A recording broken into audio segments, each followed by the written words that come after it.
स्वागत है stock news में। अगर आप मेरे चैनल पे पहली बार विजिट कर रहे हैं तो सब्सक्राइब करें ताकि आपको लेटेस्ट इन्फॉर्मेशन मिलता रहे। आज हम बात करेंगे एशियन पेंट्स के बारे में। एशियन पेंट्स के बारे में इसलिए क्योंकि अगर देखा जाए तो आज के ट्रेडिंग सेशन में 1% की गिरावट है, लेकिन पिछले एक महीने की बात की जाए तो पिछले एक महीना में 12% की गिरावट आ चुकी है और ये स्टॉक लगभग 3200 के करीब गया था और वहाँ से लगातार जो है अब इसके स्टॉक में हमें करेक्शन देखने को मिल रहा है। यानी इस समय ये स्टॉक 2632 रुपये के करीब जो है ट्रेड करता हुआ दिखाई दे रहा है। तो सवाल यही उठता है कि आखिर में इसके स्टॉक में लगातार जो हमें करेक्शन देखने को मिल रहा है, इसके पीछे का रीज़न क्या है?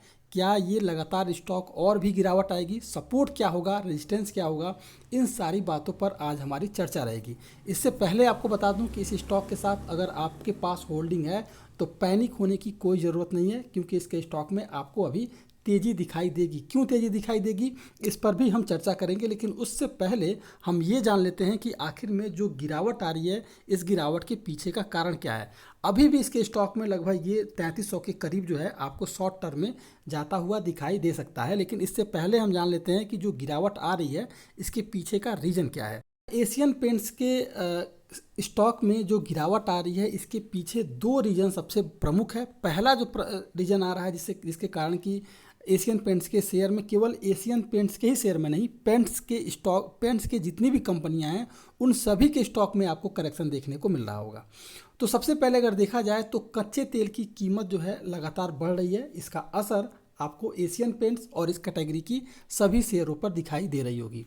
और दूसरा जो फैक्टर है एशियन पेंट्स पे जो सबसे ज़्यादा हावी हो रहा है गिरावट के पीछे, वो है ग्रासिम शैली। ये ग्रासिम शैली क्या है, इस पर भी हम आगे बात करेंगे। इससे पहले हम जान लेते हैं कि एशियन पेंट्स के स्टॉक में जो गिरावट आ रहा है वो क्रूड ऑयल के कारण आ रहा है। और क्रूड ऑयल के कारण क्यों आ रहा है, तो अगर देखा जाए तो एशियन पेंट्स को बनाने के लिए लगभग जो है 30 से 40% जो है कच्चे तेल की ज़रूरत पड़ती है। और केवल एक एशियन पेंट्स को ही नहीं, पेंट्स कैटेगरी पेंट्स जितने भी हैं उन सभी को बनाने के लिए लगभग 30 से 40% जो है कच्चे तेल की हमें ज़रूरत, जिसे क्रूड ऑयल कहते हैं, क्रूड ऑयल की ज़रूरत पड़ती है। इसलिए कच्चे तेल की कीमत में कोई भी वृद्धि अगर हो रही है तो सीधे इसका असर जो है इसके मार्जिन पर पड़ रहा है, कंपनी के मार्जिन पर पड़ रहा है। और इसी कारण जो है आपको इसके स्टॉक में प्रभावित होता हुआ दिखाई दे रहा है। यानी कि अगर कच्चे तेल की कीमत में कोई वृद्धि अगर हो रही है तो सीधे इसके एशियन पेंट के मार्जिन को लगातार प्रभावित कर रही हैं।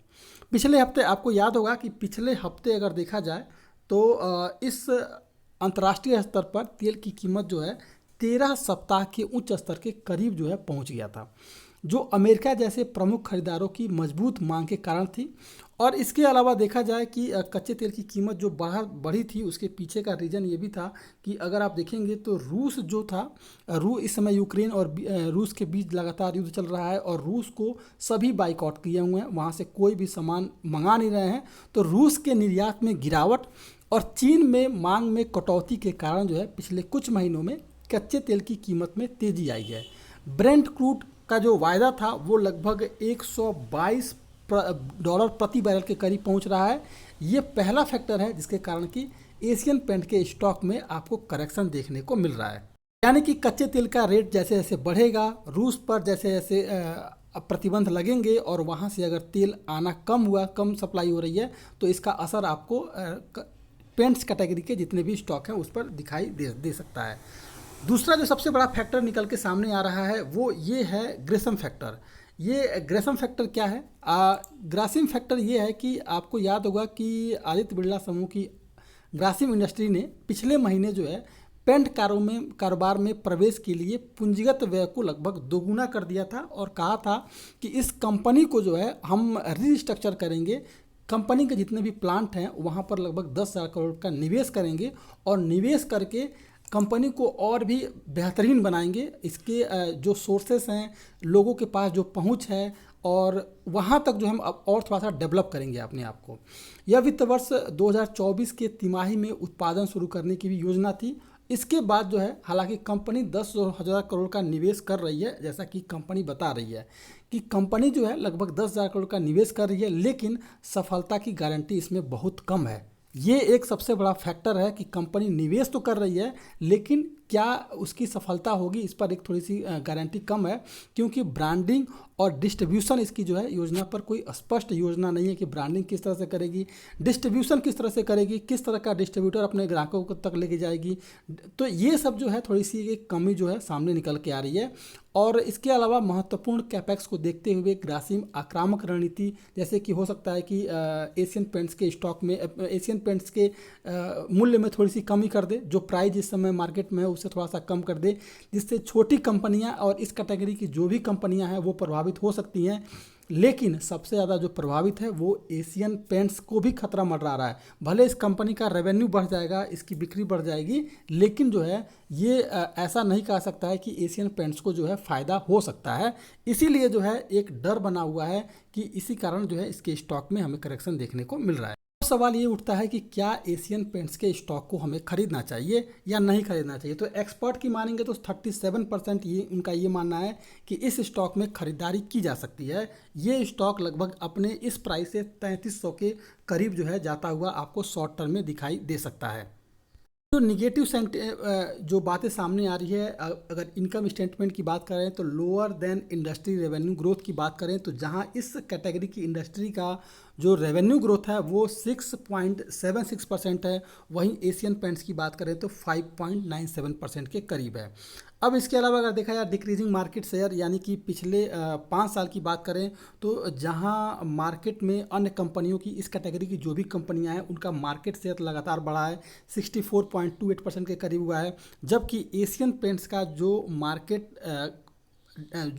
है वो लगभग मार्केट शेयरिंग 61.94 के करीब है। यानी कि इसका जो मार्केट शेयर है, यानी कि लोगों का जो एक विश्वास एक तरह से है, वो जो है एशियन पेंट से थोड़ा सा कम होकर के दूसरी कंपनियों की तरफ जा रहा है। अब बात की जाए तो higher than industry net income, अगर इस कंपनी की इनकम की बात करें तो जहां पर इस इंडस्ट्री की जितनी भी कंपनियां हैं उनका जो इनकम है वो 8.2% है, जबकि अगर एशियन पेंट्स की बात करें तो एशियन पेंट्स का जो इनकम है 12.46% के करीब है। इस कंपनी की अगर इनकम की बात करें तो फाइनेंशियल इनकम अगर पिछले 3 साल के रेवेन्यू और इनकम की बात की जाए तो 2020, 2021 और 2022 तो बात की जाए तो इसमें अगर देखा जाएगा तो इसका जो इस कंपनी का रेवेन्यू है इस बार जो है इसमें इंक्रीज होता हुआ हमें दिखाई दे रहा है, लेकिन इनकम में हमें थोड़ी कमी जो है पिछले मुकाबले देखने को मिल रही है। तो ये भी एक फैक्टर है जो इसके स्टॉक को थोड़ी सी हमें गिरावट देखने को मिली है। एक बार एशियन पेंट्स के हम चार्ट पर एनालिसिस करते हैं कि आने वाला जो ट्रेडिंग सेशन है या जो इंट्राडे करना चाहते हैं वो कैसा रह सकता है। तो अभी देखा जाए तो ये स्टॉक लगभग 2633 रुपये के करीब, 2635 रुपये के करीब अभी ट्रेड कर रहा है। मार्केट क्लोज होने में अभी आधा घंटा बचा हुआ है। तो अब अगर देखा जाए तो इसका एक बेस जो है, एक नीचे की तरफ जो सपोर्ट निकल के आ रहा है वो है 2634 रुपये का।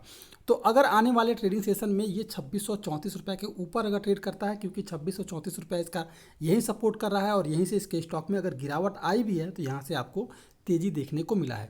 तो अगर 2634 रुपये के ऊपर अगर ये स्टॉक ट्रेड करना शुरू करता है तो करंट प्राइस पर इस स्टॉक में खरीदारी की जा सकती है। और अगर इंट्राडे की बात करें तो लगभग जो है 2867 रुपये का अपसाइड ट्रेड जो है आपको 2 से 3 दिनों में देखने को मिल जाएगा। लेकिन अगर इसके स्टॉक में किसी तरह का करेक्शन देखने को मिला और अगर गिरावट आई तो फिर जो है ये स्टॉक पहला जो सपोर्ट ना तोड़ेगा, 2601 रुपये को अगर तोड़ दिया तो फिर आपको 2500 के करीब जो है ये स्टॉक जाता हुआ दिखाई दे सकता है। अगर पॉजिटिव सेंटीमेंट रहता है तो इस स्टॉक में करंट प्राइस पे खरीदारी की जा सकती है। 2601 रुपये का स्टॉप लॉस रखें, क्योंकि 2601 रुपये इसका सपोर्ट है नीचे की तरफ, 2601 रुपये का सपोर्ट नीचे की तरफ है, इसलिए स्टॉप लॉस लगाएं। और इसके अलावा इंट्राडे 3-4 दिनों की अगर बात की जाए तो लगभग 2800 के टारगेट के लिए करंट प्राइस पर इस स्टॉक में खरीदारी की जा सकती है, क्योंकि इसके बीच में कोई भी बाउंडेशन आपको देखने को नहीं मिलेगा। तो ये था एशियन पेंट्स। अगर आप मेरे चैनल पे पहली बार विजिट किए हैं तो सब्सक्राइब करें ताकि ऐसे ही आपको लेटेस्ट इन्फॉर्मेशन मिलता रहे।